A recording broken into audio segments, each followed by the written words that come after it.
Yes, over here. Morning. Yes.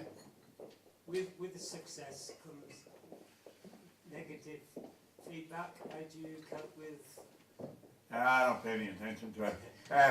People out, yeah, as you become more successful, even the people that you thought loved you are going to criticize you. It's resistance. Let's suppose, whether there are 2, 4, 6, or 7 of you at the table, and let's suppose I'm part of the table, all right? And I decide I'm going to move away. I'm going to start studying. Now, that doesn't say I'm going to move away from you, but that's what it means. I'm going to move away. Well, if we gave everybody here at the table a polygraph and said, you want Bob to win, you'd all say, yeah, we want him to win. I mean, we're friends, we're buddies, we've knocked around together for a while, but yet you're not going to help me.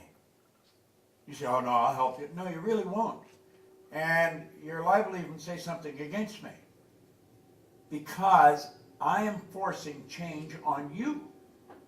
See, we don't resist change, we resist being changed.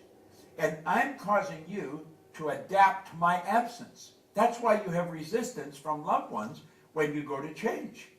They don't want you to change. They like you you are. They're comfortable with you the way you are. And if you try and change that, that causes discomfort. And so they resist it. So we've got to understand that. It's not that the people don't care for us and they don't love us and everything. They do. But we've got to realize that we're causing them to change, and they're not too excited about it.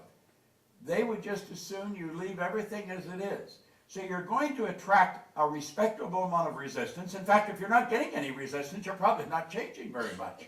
And you've got to understand that. And when people criticize you, rather than react to them, just stop and say, I wonder why they're saying that. Now, you've got to train yourself to do this. It isn't an easy thing to do. The first thing, you want to strike back. But you stand back, I wonder why they're being like that. I wonder why they're saying those things. You see? It's a matter, I think, of growing up and becoming more aware, really. Okay? Yes?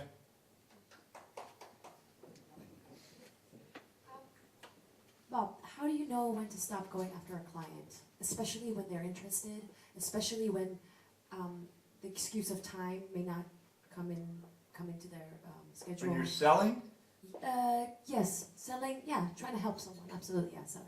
How do you know when to stop going after them? You know. Your intuition will tell you. And when you go against it, you're going to lose. But that's not just going after a client, that's going after anything. That's doing anything. We are intuitive beings.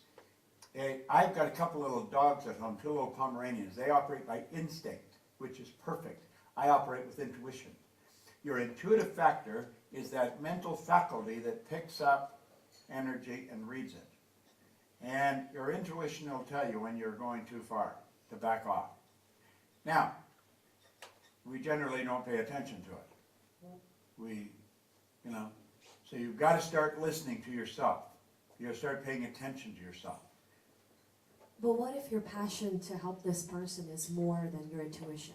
Like, what if... Well, I mean, yeah, you want to help them more than they want to help themselves. Right. Yeah, it doesn't work. You're trying to force change on them and force negates.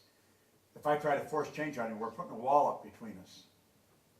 And so you've got to see them the way you want them to be. Are you talking about a personal situation now or a business situation? Business situation. A business? A business situation. Yeah. Well, there's different ways of approaching it. Sure, but the thing is that this person wants to change. And the situation wants to be changed. It's just that their energy is not so much, it's just a ball of Well, you've got to be very candid with them. You've got to be very candid with them. Sit down and say, listen.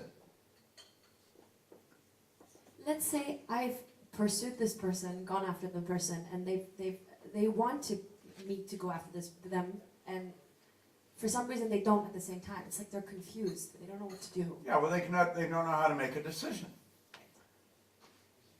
You've got to be very candid with them. Like if I were working with you like that, I would level with you. What is your name?